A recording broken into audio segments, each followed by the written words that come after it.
Hello दोस्तों, कैसे हैं आप सभी। हमें उम्मीद है कि आप लोग बहुत ही अच्छे होंगे। तो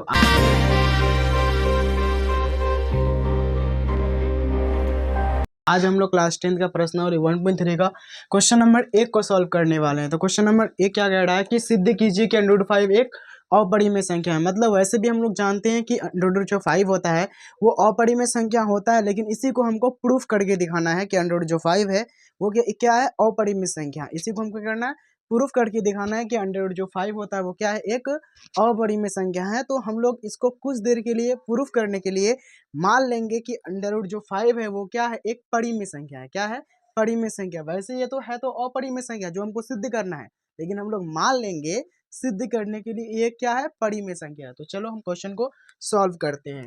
तो क्वेश्चन नंबर 1 सॉल्व करेंगे तो यहाँ पर क्या लिखेंगे, सॉल्यूशन, और इसको हम लोग मान लेते तो लिखेंगे माना कि √5 एक क्या है, एक परिमेय संख्या है। क्या है, परिमेय संख्या है। हम लोग मान लेते हैं कि √5 एक क्या है, परिमेय संख्या है। अब ये जो हमारा परिमेय संख्या है ये अंडर क्या बोलो तो 5, तो हम लोग बोल सकते हैं इसीलिए √5 बराबर, जब कोई भी संख्या परिमेय होता है ना तो वो हमेशा p/q के रूप में होता है। तो यहाँ पर इसको p/q के रूप में कर दो। तो अब यहाँ पर हम लोग क्या करेंगे कि दोनों ओर क्या कर देंगे, वर्ग कर देंगे। वर्ग करने मतलब क्या है कि अगर आप 2 से गुना करते हैं ना तो बराबर के उस पार अगर कोई संख्या है उसको भी आपको 2 से गुना करना पड़ेगा, या इसको अगर आप 2 से जोड़ रहे हैं ना तो उसको भी आपको 2 से जोड़ना पड़ेगा। इसका मतलब ये है कि अगर इसका वर्ग कर रहे हैं तो इसका भी क्या करना पड़ेगा, वर्ग करना पड़ेगा। तो दोनों का ही वर्ग कर देते हैं। तो लिखेंगे क्या, दोनों ओर क्या करने पर, वर्ग करने पर। तो लिखेंगे दोनों ओर वर्ग करने पर, वर्ग करने पर। चलो दोनों ओर वर्ग कर देते हैं। तो ये √5 है तो √5 का वर्ग हो जाएगा बराबर ये p/q है तो p/q का क्या हो जाएगा, वर्ग हो जाएगा।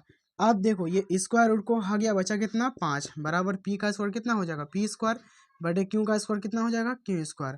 अब क्या करेंगे, ये जो हमारा क्या है बटे में है ना तो उसको भी बटे में बनाएंगे और गुना कर देंगे। तो p को 1 से गुना करेंगे तो ये हो जाएगा p² बराबर 5 को q² से गुना करेंगे तो ये हो जाएगा 5q²।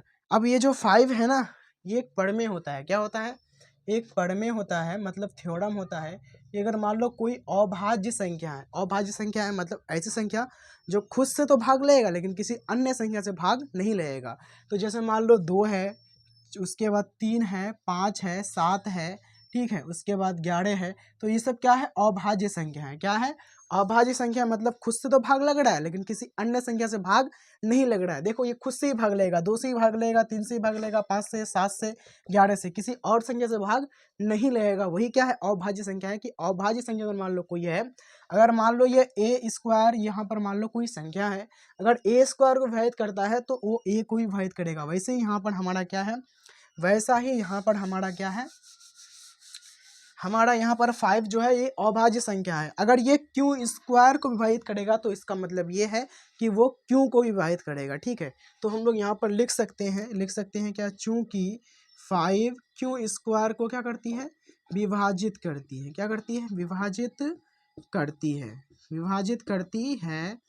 इसीलिए 5 q को भी क्या करेगी, q को भी विभाजित करेगी, विभाजित करेगी, विभाजित क्या होगी, करेगी। ठीक है, अब हम लोग क्या करते हैं, इसका आगे सोल्यूशन करने के लिए क्या करते हैं, हम लोग मान लेते हैं कि यहाँ पर p² बराबर 5 q² है ना, क्योंकि q² को तो भाग दे दी। अब बचा क्या, p बराबर 5। तो अब 5 के साथ किसी पूर्णांक को मान लेते हैं। ठीक है, आप पूर्णांक a भी मान सकते हैं, b भी मान सकते हैं, c भी मान सकते हैं, आप कुछ भी मान सकते हैं। ठीक है, लेकिन हम यहाँ पर m मान लेते हैं।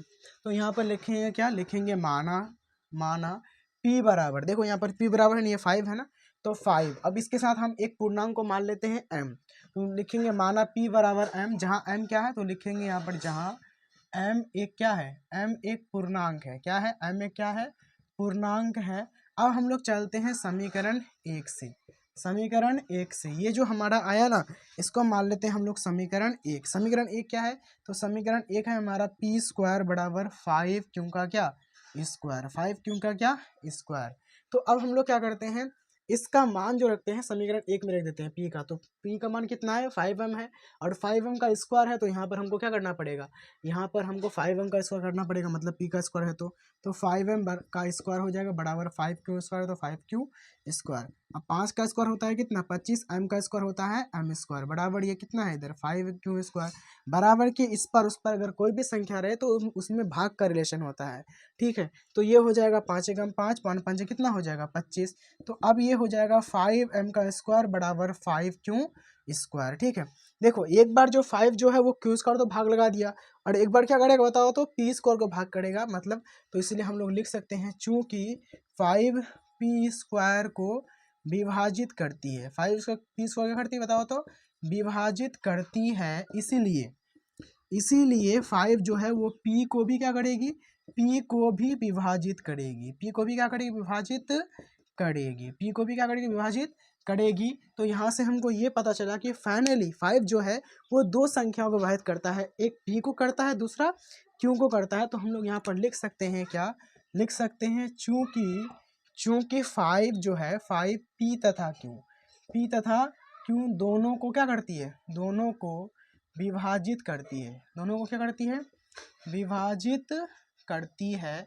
और अगर हम लोग p और q में अगर एक चीज़ देखें, p और q में, तो यहाँ से देखो अगर मान लो कोई बोलेगा p का गुणनखंड कीजिए, तो गुणनखंड तो होगा नहीं, लेकिन हाँ एक तरीका से हम लोग लिख सकते हैं कि p गुना 1, और इसको क्या लिख सकते हैं q गुना 1, क्योंकि गुना में किसी भी संख्या कोई बदलता है नहीं, जो होता है वही होता है। तो यहाँ से हमको एक कॉमन गुणनखंड प्राप्त हुआ, यहाँ पर भी एक और यहाँ पर भी कितना एक, ठीक है। तो हम लोग यहाँ पर लिख सकते हैं कि हम लोग यहाँ पर लिख सकते हैं जहाँ p तथा q एक क्या है, एक पूर्णांक है, क्या है पूर्णांक है। पूर्णांक मतलब होता है क्या, कोई भी चीज़ जो पूर्णता हो, पूर्णता मतलब क्या है, अगर एक है तो ये पूर्णांक है, अगर ये a है तो ये पूर्णांक है, p है तो पूर्णांक है, लेकिन वहीं पर अगर 1.5 है तो ये पूर्णांक नहीं है, क्यों, क्योंकि ये पूरी तरह से नहीं है, ठीक है। चलो अब हम लोग क्या करेंगे, तो लिखेंगे जहाँ p तथा q एक क्या है पूर्णांक है, और p तथा q में एक के अतिरिक्त कोई भी उभयनिष्ठ गुणनखंड है क्या, उभयनिष्ठ मतलब होता है कॉमन, नहीं है एक ही है, तो लिखेंगे जहाँ और p तथा q में एक के अतिरिक्त मतलब एक के अलावा कोई उभयनिष्ठ